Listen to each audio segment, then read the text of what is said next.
रमन सिंह जी हमारे साथ जुड़ गए। रमन सिंह जी, नरेंद्र मोदी साहब ने आपकी भी बहुत प्रशंसा की, खास तौर पर नक्सलवाद मुद्दे पर। आज वो दिखे उस अंदाज में, अब वो भी लगता है पीएम उम्मीदवार के मूड में ढल गए हैं। रमन जी, आज नरेंद्र जी ने राष्ट्रीय सारे मुद्दों पे और देश की परिस्थिति में कांग्रेस ने क्या हालात किया है इस देश के, और आने वाले समय में राजनीतिक भविष्य यदि देश का है तो भारतीय जनता पार्टी है। कार्यकर्ताओं से आह्वान किया कि आने वाले चुनाव में इस देश में परिवर्तन लाना है तो भारतीय जनता पार्टी के कार्यकर्ता ला सकते हैं।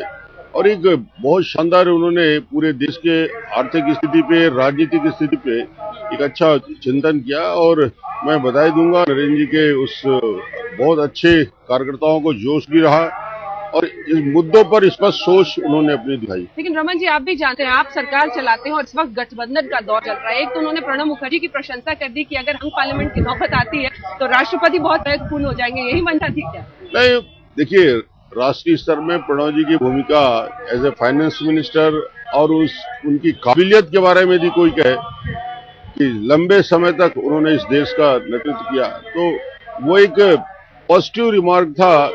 ये राष्ट्रपति जी के ऊपर था, नजर वही थी ना सर? उनकी काबिलियत के ऊपर था, नजर वही थी। एक अच्छा संकेत है वो। आपको हमें किसी को तारीफ करने में कोताही नहीं करना चाहिए। प्रणब दा की यदि राष्ट्रपति और उसके पहले जो उनकी भूमिका थी उसको यदि चिन्हांकित किया है, तो मैं इस कॉम्प्लीमेंट के लिए, इस तारीफ के लिए नरेंद्र जी को कहूंगा कि हमें कहना चाहिए कि राजनीतिक दल की सीमाओं को तोड़कर। नीतीश कुमार सरी के नेताओं को जो लंबे वक्त तक आपके साथ में है, उनको कैसे मनाएंगे? याद रखिए, जब फ्लड हुआ था और इन्होंने चेक भेजा था, वापस किया था, उन्हें अपने राज्य में आने नहीं दिया था। आप तो सरकार चलाते हैं, मजबूरियों को सोचते हैं। आज बिहार के विकास का जिक्र आया और नरेंद्र भाई ने भी इस बात को चिन्हांकित किया कि एग्रीकल्चर सेक्टर में जो ग्रोथ हुआ है, जो बिहार तेजी के साथ विकास कर रहा है, तो इसमें कोई कोताही की बात नहीं है। डेवलपमेंट की बात होती है मध्य प्रदेश, छत्तीसगढ़, बिहार, गुजरात, दूसरे राज्यों का। तो आप लोग तो प्रशंसा कर रहे हैं, नीतीश कुमार तैयार नहीं है ना, दिक्कत तो उधर आ रही है। वक्त आ रहा है, अभी 1.5 साल है लोकसभा के इलेक्शन, और लोकसभा के इलेक्शन के समय अलग अलग राजनीतिक दल को, वह भी एनडीए के समय, एक बेहतर तालमेल था।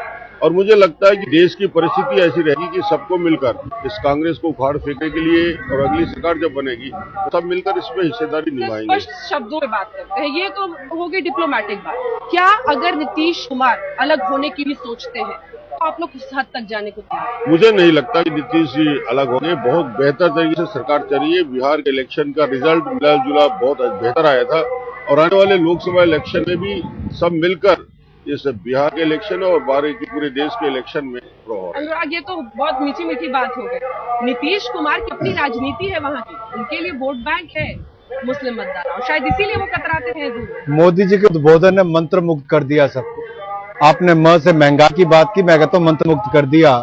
और कुल मिलाकर आज देश के लोग जो कहते हैं कि भाजपा विकल्प के तौर पर उभर रही है, अटल जी के समय में भी लगता था कि क्या 24 दल एक साथ चल पाएंगे, 1 वर्ष चल पाएंगे।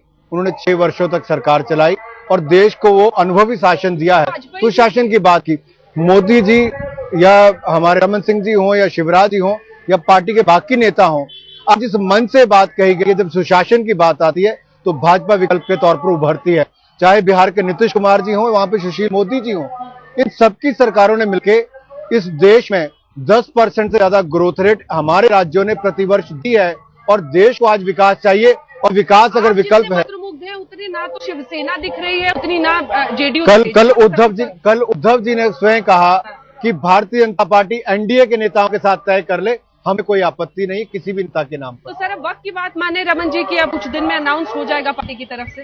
देखिए, आप ये पुरानी बात भी देखें, अटल जी के समय भी मिनिमम कॉमन प्रोग्राम पे लोगों की सहमति बनी थी। तो सहमति राष्ट्रीय स्तर के आधार पे बनती है, पिछले बार भी बनी थी, आगे भी बनेगी, और सबकी सहमति बनेगी, प्रोग्राम के आधार पे बनेगी, डेवलपमेंट के आधार पे बनेगी, हिंदुस्तान के विकास को सामने रख के बनेगा। तो ये बाकी मुद्दों में बातचीत आगे बढ़ के इसका रास्ता भी निकल जाएगा। निजी तौर पर रमन सिंह जी को निजी तौर पर रमन सिंह को नरेंद्र मोदी के नेतृत्व में कितना भरोसा है कि अगर वो उम्मीदवार चेक किए जाते हैं तो जीत होगी उनके नेतृत्व? देखिए, आज इलेक्शन लोकसभा का और दिल्ली की इलेक्शन के पहले बहुत सारी मंजिलें हमें पार करना है। दूसरे राज्यों के इलेक्शन है, 6 राज्यों के इलेक्शन के बाद मुझे लगता है कि हम इस बात को कह सकते हैं, पूरे देश कह रहा है कि उनका व्यक्तित्व और उनका काम करने का तरीका में पूरे देश को शंका नहीं है और उनका उपयोग पूरे देश में होना चाहिए। तो उपयोग पूरे देश में होना चाहिए, आप भी मानते हैं? हजारों कार्यकर्ताओं का ये जोश कहता है, उनके अंदर जो जोश था वो देश के करोड़ों लोगों का जोश दिखता है कि उनको उनके नेतृत्व में भरोसा है। पार्टी ने उनके नेतृत्व की जो सफल उनके कार्यक्रम रहे, उनकी 3 पारियां रही, तीसरी बार सरकार बनी, उसको लेकर उनको सम्मानित भी कल राष्ट्रीय अध्यक्ष ने स्वयं किया है। ये अपने आप में बहुत कुछ कहता है। तो चलते चलते 2 सवाल है, फिर हमें ब्रेक पर वैसे ही जाना है रमन जी। और बहुत कम ही ऐसा सौभाग्य होता है कि ऐसी काउंसिल मीट में आप मोदी को समझकर बाहर आके आपसे बातचीत हो जाए। बड़ा सवाल ये है कि कुछ ऐसी चीजें हैं, कुछ ऐसे दाग हैं जो नरेंद्र मोदी का पीछा करते रहे हैं। वो हालांकि बार बार आपकी पार्टी कहती रही है कि विकास को उन्हें, आपको लगता है कि विकास के नाम पर वो सब कुछ खत्म हो जाए? गरीबों का रोटी का सवाल है, नवयुवकों का रोजगार का सवाल है, हिंदुस्तान के विकास का सवाल है और इस देश के 120 करोड़ लोग उस उम्मीद की तरफ देख रहे हैं, विकास की तरफ देख रहे हैं। और ये भारतीय जनता पार्टी की जहां सरकारें हैं उसको करके दिखाया है। लगातार डेवलपमेंट के एजेंडा और देश का एजेंडा आने वाला 2014 का इलेक्शन विकास विकास और विकास पे होगा और इस मूल मंत्र को लेकर भारतीय जनता पार्टी आगे बढ़ेगी। अब वो सारी बातें जो पिछले थी, का भी एजेंडा तो दिखाना पिछले दिनों लगातार जिस तरह से एक बार फिर से मंदिर की बात, देश अब विचार में तेजी के साथ यूथ करप्शन के खिलाफ लड़ रहा है, डेवलपमेंट की उम्मीद कर रहा है यूथ। हिंदुस्तान के सारे लोग ऊब गए हैं इस सरकार से जो निर्णय नहीं ले पाती। तो मुझे लगता है कि अब ये वक्त आ गया है कि बड़े मुद्दे, बड़े एजेंडा, राष्ट्रीय मुद्दे को लेकर इस देश में बहस होगी और इस बहस में भारतीय जनता पार्टी मंदिर पे क्यों अटकी रहती है? मंदिर का इशू पिछले वर्षों से चल रहा है, वो हमारी भावना से जुड़ा है, इस देश की भावना से जुड़ा है। मतलब मगर इस भावना को आप उससे अलग नहीं कर सकते। देश के करोड़ों लोगों की आस्था का प्रतीक चिन्ह है, उसको आप अलग कर सकते, पर उसको राजनीतिक मुद्दे के तौर पर हम नहीं मानते। हम ये मानते हैं कि सरकार बनेगी तो सोल्यूशन बेहतर है। किस मुद्दे पर है ये जरा बताइए?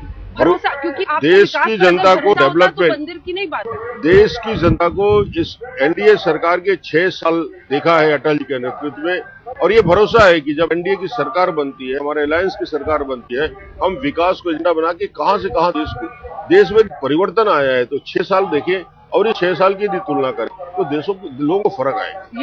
ये महत्वपूर्ण है कि किस तरह से पार्टी आगे। जल्दी से एक छोटा सा रिएक्शन फिर ब्रेक पर जाना है। आप केवल इतना कहना चाहता हूँ, हिंदुस्तान में हिंदुत्व की बात करने को सांप्रदायिक ना माना जाए। हम पूरे समाज की बात करते, देश को आगे बढ़ाने की बात करते, हमारी सरकारें विकास की बात करती है, हर नेता बात करता है। अब भाजपा में, अब गुजरात की बात देखिए, अगर मुसलमानों के सबसे ज्यादा अकाउंट किसी प्रदेश में तो गुजरात में, सबसे ज्यादा संपन्न मुसलमान कहीं तो गुजरात में, सबसे ज्यादा पढ़ा लिखा मुसलमान कहीं तो गुजरात में, और भाजपा शासित राज्यों में। इसीलिए जैसे रमन सिंह जी ने कहा, जिस तरह से रमन सिंह ने कहा, हम केवल विकास विकास और विकास की बात करते हैं और विकास ही मुद्दा होगा, ये हम कहना चाहते हैं।